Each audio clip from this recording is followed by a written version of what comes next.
Olá, amigos. Estamos aqui para mais um vídeo neste nosso tema sobre batalha espiritual. E hoje eu vou conversar com vocês sobre características do intercessor. Em mais alguns dias nós estaremos publicando aqui o livreto de 30 dias de oração pelo Rio Grande do Sul, que foi uma ideia do Davi Botelho, diretor da Missão Horizontes, ali do sul de Minas Gerais.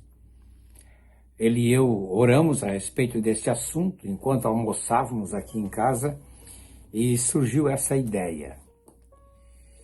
E hoje eu tenho descoberto uma coisa interessante, que todos os intercessores que eu conheço, e eu não estou falando de pessoas de oração, estou falando de pessoas de intercessão, são pessoas que sempre têm alguma fraqueza em sua vida.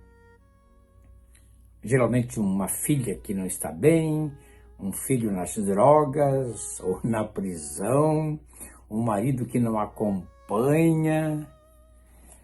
E isso evidencia aquilo que os místicos já diziam aqui nos livros que eu tenho sobre mística, que muitas vezes Deus deixa nos seus melhores santos alguma fraqueza, para que eles não dependam de si mesmos, mas aprendam a confiar unicamente na graça e misericórdia de Deus.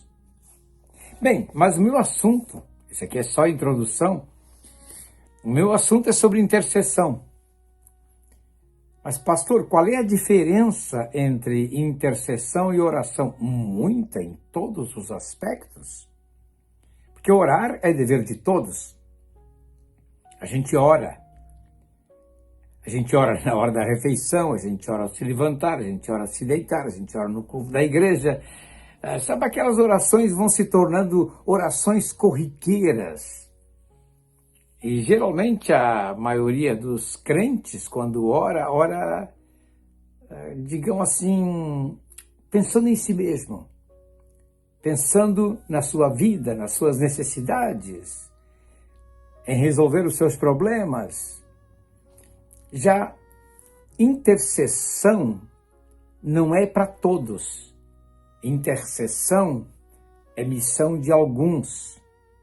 Nem todo crente é um intercessor, mas todo crente pode ter uma vida de oração. A diferença é que o intercessor não vive para si. Ele vive para os demais. Todos nós oramos alguma vez ao dia. A gente ora, lembra dos parentes. Agora, poucos mantêm uma vida de intercessão. Porque o intercessor, ele nunca ora para si, buscando favores de Deus. Ele está sempre pensando no próximo. Amigos, parentes, igreja, cidade, ele não está preocupado com a sua reputação. Ele está mais preocupado em falar com Deus a respeito de certas coisas que estão ocorrendo no mundo. Você conhece o texto de Gênesis 18, dos versículos 16 a 33, quando Abraão recebe a visita daqueles 3 homens. Eu digo homens porque a Bíblia não diz ali que eram anjos.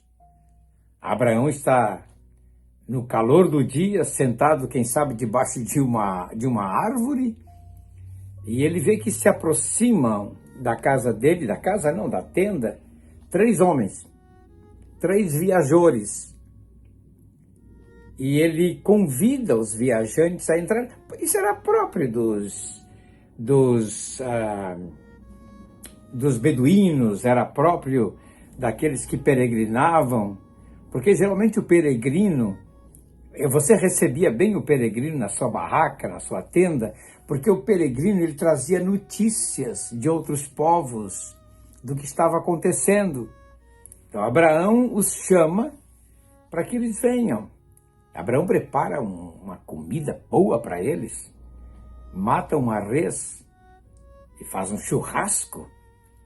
Abraão era meio gaúcho nesse sentido, fez uma churrasqueada.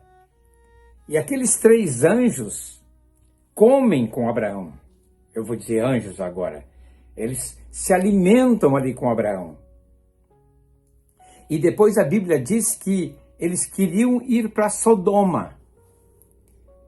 E Abraão saiu com eles para os encaminhar, para mostrar o caminho de Sodoma. Como se os anjos não soubessem, não é? Claro. Mas que Abraão não sabia que eram anjos. Eram pessoas normais. Só que 2 deles seguem adiante. E um fica ali e se revela a Abraão como um ser celestial. E aí Deus diz: será que eu posso encobrir de Abraão o que estou para realizar, visto que ele coloca, ele mantém a sua família em ordem, mais ou menos, esse é o original hebraico, que ele mantém a sua família em ordem e ele terá uma grande descendência. E aí começa o diálogo. Deus diz assim: olha, não posso esconder de você, Abraão, mas eu vou destruir Sodoma, Gomorra e aquelas vilas da proximidade. Só que o amigo, o sobrinho dele, estava na cidade de Sodoma, o Ló. Eu tenho uma outra peculiaridade quando eu falo a respeito de parentes, não é? Porque Deus disse para Abraão: sai da tua terra e da tua parentela, mas ele levou uma parentela com ele, levou o seu sobrinho, porque o pai havia morrido. Ele leva o sobrinho com ele. E depois você sabe, o sobrinho que causa problemas em todo o caminho. E agora, ele já havia socorrido esse sobrinho, que numa guerra que houve lá, teve que sair até o norte da Síria, buscar de volta o seu sobrinho, os seus pastores, a sua mulher, as filhas. E agora, no capítulo 18, isso aconteceu lá no capítulo 14 de Gênesis. No capítulo 18, a coisa é diferente. E Deus começa a conversar com Abraão. E Abraão começa a dizer: mas Senhor, será que o Senhor vai destruir o justo com o injusto? E se houver ali 50 justos? Deus diz: eu não vou destruir a cidade se houver 50 justos. Mas se houver ali 45? Deus diz: eu não vou destruir a cidade se houver 45. Mas se houver ali 40? Deus diz: eu não vou destruir a cidade se houver ali 40. Opa! Abraão foi entendendo que não havia muitos justos ali. Eu imagino que Abraão pensava assim: tem o Ló, meu sobrinho, tem a mulher, tem as filhas, quem sabe tem os genros, e tem os seus empregados, pastores, deve ter uns 40. Não. E Abraão foi diminuindo até chegar a 10. E Deus diz: eu não destruí, se eu encontrar 10 ali, eu não destruirei a cidade por amor aos 10. E diz a Bíblia: e Abraão parou de interceder. E aí vem toda a destruição, mas lá no fim do capítulo, diz assim: quando Deus destruía a cidade de Sodoma, lembrou-se de Abraão e salvou o seu sobrinho Ló. É interessante isso aqui. Agora o que você descobre, quando Deus diz assim: ocultarei a Abraão o que estou para fazer, é que o intercessor, veja bem, essa peculiaridade, gente, o intercessor se torna um amigo de Deus. Se as pessoas conseguissem descobrir ou entender essa verdade, de que o intercessor é um amigo de Deus, eu acredito que muitos quereriam ser intercessores. E tem várias vezes aqui na Bíblia, em 2 Crônicas 20, versículo 7, Isaías 41, 8, Tiago 2, 23, esses três textos falam de Abraão como amigo de Deus. Você já pensou nessa palavra, amigo? Não posso esconder do meu amigo Abraão o que estou para fazer. Parece que coincidir com aquele texto lá de um dos profetas menores, que Deus diz que não vai esconder dos seus profetas aquilo que ele vai realizar. E aqui é outro aspecto. O profeta, no caso, porque o profeta é ao mesmo tempo intercessor, e o profeta se torna um amigo de Deus. Quando Deus precisa desabafar, contar algo, quando ele precisa fazer alguma coisa, com quem é que ele vai falar? Com o seu profeta. Com quem Deus tinha que desabafar naquela hora? Com o seu profeta Abraão. Mas Abraão era profeta? Sim, lá quando ele está perante um dos reis, Deus diz assim para o rei, quando o rei queria ficar com a mulher de Abraão, né? Devolve a mulher, porque ele é profeta e intercederá por ti. E tu vais viver, tu e a tua família. Ele era profeta. Por ser profeta, ele era amigo de Deus. Tem uma declaração de Watchman que eu gosto muito. Eu não sou muito fã de Watchman. Eu já fui watchmaníaco. Eu li todos os livros de Watchman. E eu tenho aqui uma coleção dos livros de Watchman, tanto em português como em inglês. Mas depois eu comecei a analisar algumas coisas dele e descartei. Mas outras coisas são boas. E o Watchman diz uma coisa interessante numa frase. Sempre que Deus quer fazer alguma coisa, ele aumenta a pressão. Coloca um fardo sobre o irmão, um fardo sobre as pessoas. Deus diz à igreja o que ele deseja fazer, de modo que ele possa, o intercessor, orar pela terra. Talvez aí esteja um sentido que as pessoas não acreditam, né? Quer dizer, Deus tem necessidade de compartilhar com o homem as decisões que toma a respeito da terra e dos seus habitantes. Ele diz isso lá em Ezequiel 36, 37. Quando ele fala que ele quer compartilhar dessa verdade. É interessante, porque essa intimidade, não é? Você se lembra daquele texto lá de Números 12, agora mudando o enfoque para Moisés? Quando Arão e Miriam, os seus irmãos mais velhos, se rebelaram contra Moisés, porque Moisés tinha casado com uma mulher descendente de Cã, que era Zípora, uma midianita, da terra de Cã. E aí eles começam a discutir com Moisés. Você não podia ter casado com uma mulher midianita, uma negra. Você tinha que ter casado com as descendentes de Israel. E a Bíblia diz assim, e Deus ouviu. Deus ouviu e interferiu naquela questão. Tá? Aí Deus diz uma coisa interessante. Escuta aqui, gente. A vocês, profetas, eu falo por enigma, eu falo por parábolas, eu falo por visões, por sonhos, mas com meu servo Moisés é diferente. Com ele, eu falo face a face. O que é impressionante, tem 2 textos na Bíblia Sagrada, no livro dos profetas.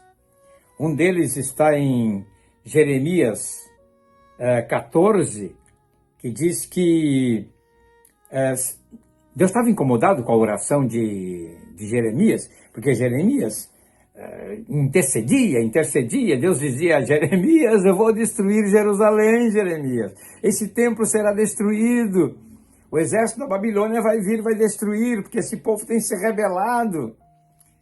E Jeremias se colocou na intercessão, a ponto de dizer para ele assim, ó: Jeremias, não ora mais por esse povo. Não ora mais por esse povo. E aí Deus cita dois intercessores, Moisés e Samuel. Ainda que Moisés e Samuel estivessem aqui perante mim, intercedendo, eles salvariam só as suas vidas, nem a das suas famílias. Uau! Aí depois lá o profeta Ezequiel tem a mesma experiência com Deus. Deus menciona ali Noé, Daniel e Jó. Ainda que esses três estivessem na minha presença, eles defenderiam somente a si mesmos e não salvariam as suas famílias. Mas o que eu quero mencionar aqui é a questão desses intercessores. Então você tem Moisés, Samuel, Noé, Daniel e Jó. Deus lembra do nome desses homens como grandes intercedores, gente. Eles são mencionados ali como intercessores. Porque o intercessor, gente, ele não vive para si mesmo. Ele vive para Deus. Daniel se punha em oração, a Bíblia diz, 3 vezes ao dia, intercedendo pela nação de Israel. E quando chega lá no capítulo 9 de Daniel, que ele lê pelo livro do profeta Jeremias, que os anos de tribulação, o cativeiro, seriam 70 anos, ele olha na folhinha, no calendário, e diz: já chegaram os 70, faz 70 anos que Jerusalém foi tomada. E aquela oração do capítulo 9 de Neemias, ele começa a interceder diante de Deus. Aquela oração abre, é a oração em que deu à luz novamente a nação de Israel. Porque o intercessor, ele aprende a viver para os demais e nunca para si mesmo. Então, pense bem naquele texto de Gênesis 19, 29. Ao tempo em que destruía as cidades da campina, lembrou-se Deus de Abraão e tirou a Ló do meio das ruínas. Gente, esse assunto aqui é fabuloso. Como eu não estou aqui para pregar um sermão de 1 hora, se bem que os sermões que eu assisto muitas vezes, eles são de 45 minutos, 50 minutos, mas eu tenho muitos amigos aqui que me assistem assim: está muito longo, pastor. Aí outros dizem assim: pastor, a gente coloca o seu vídeo no telão da nossa sala, nos sentamos lá tomar chimarrão e ver a sua pregação, é muito curtinha. Eu não posso satisfazer a todos. Mas para que esse vídeo não fique muito longo, eu vou dizer, na próxima semana eu falo a segunda parte. Não se esqueça de deixar aqui o seu joinha. Sabe por quê? Quando você coloca ali curtir, o algoritmo do YouTube lê que você curtiu. Se você faz um comentário, o algoritmo, essa inteligência artificial, entende que esse vídeo é importante. Então sempre comente ali, compartilhe com seus amigos. Deus abençoe a sua vida e até um próximo vídeo.